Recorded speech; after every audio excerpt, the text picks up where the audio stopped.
UP विधानसभा के monsoon सत्र का दूसरा दिन भी हंगामेदार रहा। समाजवादी पार्टी और कांग्रेस के विधायकों ने जमकर नारेबाजी की। विपक्ष के नेता माता प्रसाद पांडे के साथ कथित दुर्व्यवहार का मुद्दा भी उठाया गया, जिसके जवाब में सीएम योगी ने इसे सियासी ड्रामा बताया। हंगामे के बीच विधानसभा अध्यक्ष सतीश महाना ने बार बार विधायकों से शांति की अपील की और सदन की गरिमा बनाए रखने को कहा। कई बार व्यवधान के कारण विधानसभा को कुछ देर के लिए स्थगित भी करना पड़ा। विपक्ष के सवालों का जवाब देते हुए वित्त और संसदीय कार्य मंत्री सुरेश खन्ना ने मोर्चा संभाला। उन्होंने कहा कि यूपी में योगी सरकार ने रिकॉर्ड नौकरियां दी हैं, जिसमें 1,60,000 नौकरियां शिक्षा विभाग और 1,56,000 नौकरियां पुलिस विभाग में शामिल हैं। सुरेश खन्ना ने बताया कि कुल 7 लाख नौकरियां दी गई हैं, जिनमें महिलाओं के आरक्षण का पूरा ध्यान रखा गया है। कई संस्थाओं को बर्बाद किया। आज आप तो जिस क्षेत्र से आते हैं मानवर कानपुर, कभी को मैनचेस्टर कहलाया जाता था मानवर। चाहे जो मजबूरी हो और हमारी मांगे पूरी हो, इसी बात के लिए बर्बाद किया मानवेरी रोड, इसी आधार पर बर्बाद। अब जो फोर्स को भी बर्बाद करने तुले, बर्बाद करने तुले। जितना इस सरकार ने पुलिस प्रशासन और बाकी लोगों को खासतौर से नौकरी, उनका टाइमली प्रमोशन देने का काम किया, आज तक किसी सरकार ने नहीं किया। और जितनी सुविधाएं पुलिस सिपाहियों के लिए, हेड कांस्टेबलों के लिए, आप 2,19,000 से ज्यादा तो नियुक्तियां दी है मनवर आपको, 2,19,000 से ज्यादा नियुक्ति,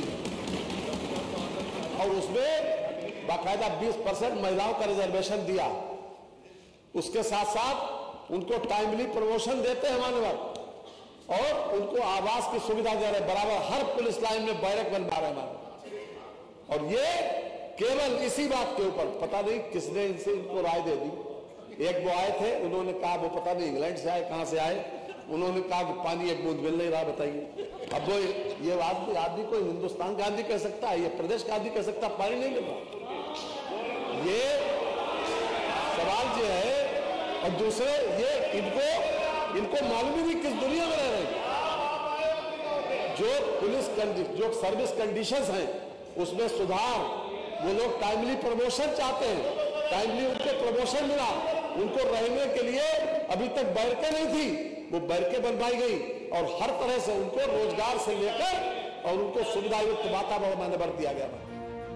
कानून व्यवस्था पर वित्त मंत्री ने कहा कि योगी सरकार ने अपराधियों के खिलाफ जीरो टॉलरेंस नीति अपनाई है। प्रदेश में अपराधियों को सबसे कम समय में सजा दी गई है, जिससे यूपी अब दंगा मुक्त और निवेशकों के लिए आकर्षण का केंद्र बन रहा है। कानून व्यवस्था मेंटेन करने के लिए और सबसे ज्यादा इंफॉर्मेशन हमने ये कोशिश की है कि हम पूरा आपका सवाल का जवाब दे दें इसमें, और हमने दिया है मान्यवर। लेकिन जो बातें आपने उठाई उसका भी हम जवाब देना चाहते हैं। एक आपने उठाई सजा की बात, तो मैं उदाहरण के तौर पर बताना चाहता हूं कि इस सरकार ने पहली बार 2024 में 100 दिन में ऐसे 6 केसेस हैं जिसमें 100 दिन में FIR से लेकर और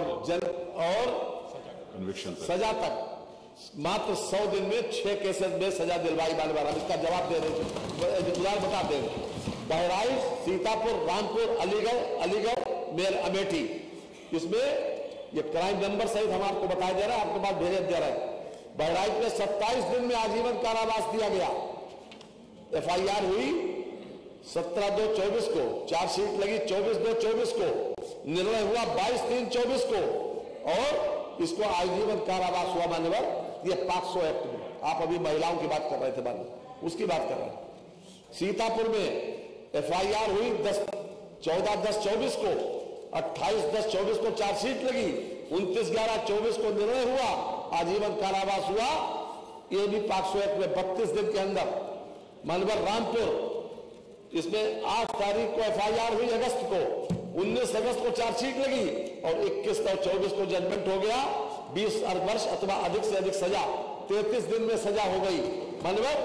इस तरीके से 6 केसेस ऐसे हैं जिसमें 55 दिन, 79 दिन, 93 दिन। यूपी विधानसभा का मानसून सत्र दूसरे दिन भी विपक्ष के हंगामे की भेंट चढ़ गया।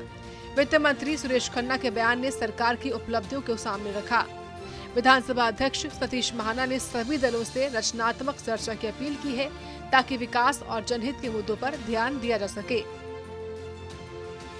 ब्यूरो रिपोर्ट, सूर्य समाचार।